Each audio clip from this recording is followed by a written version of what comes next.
या तालुक्याचे भाग्यविधाते आमदार गणपतरावजी देशमुख साहेब, कैलासवासी आमदार काकासाहेब साळुंखे पाटील यांच्या पवित्र विनम्र स्मृतीस अभिवादन करून आज एकतपूर या गावी प्रचार सभेसाठी उपस्थित या तालुक्याचे लोकप्रिय युवा आमदार डॉक्टर बाबासाहेब देशमुख साहेब, माजी आमदार दीपक आबा साळुंखे पाटील साहेब, तसेच या गणाच्या उमेदवार आलदर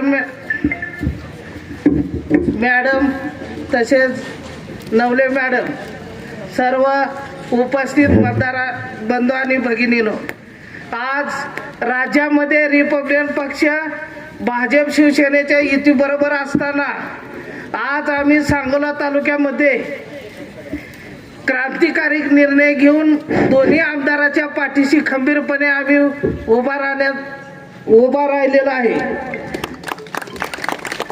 आज सांगायचं म्हटलं तर रिपब्लिकन पार्टी ऑफ इंडियाच्या सर्व कार्यकर्त्यांनी भाजप शिवसेना लोकसभा आणि विधानसभेला उमेदवाराचा प्रचार केला, त्या बदल्यात या भादरानं आम्हाला काही दिलं नाही। उलट आंबेडकरी चळवळ शाहू फुले आंबेडकरांचं नाव घ्यायचं आणि त्याच्या समाजाला दाबायचं काम या माजी आमदाराने केलेलं आहे। त्यामुळं धडा शिकवण्यासाठी आणि या तालुक्यात या गटात राहिलेले विकासाचं स्वप्न पूर्ण करण्यासाठी आम्ही आज पाठिंबा दिलेला आहे। त्यामुळं मी सर्व बौद्ध बांधव आणि भीमनगर मधील सर्वांना सांगणार आहे, आपण येणाऱ्या 7 तारखेला नारळ या चित्रासमोरील बटन दाबून या सांगोला तालुका विकास आघाडीला प्रचंड बहुमताने निवडून द्यावं असं मी रिपब्लिकन पक्षाचा तालुका अध्यक्ष या नात्यानं आवाहन करतो। पाटील यांच्याकडे गेलो, नगरपालिकेला जागा मागितली, रिपब्लिकन पक्षाला जागा द्या म्हणली, त्यांनी दिली नाही। परत रीतसर रिपब्लिकन पक्षाच्या वतीनं आमच्या जिल्हा कार्यकारिणी सांगितलं, तुम्ही भाजपचे जिल्हाध्यक्ष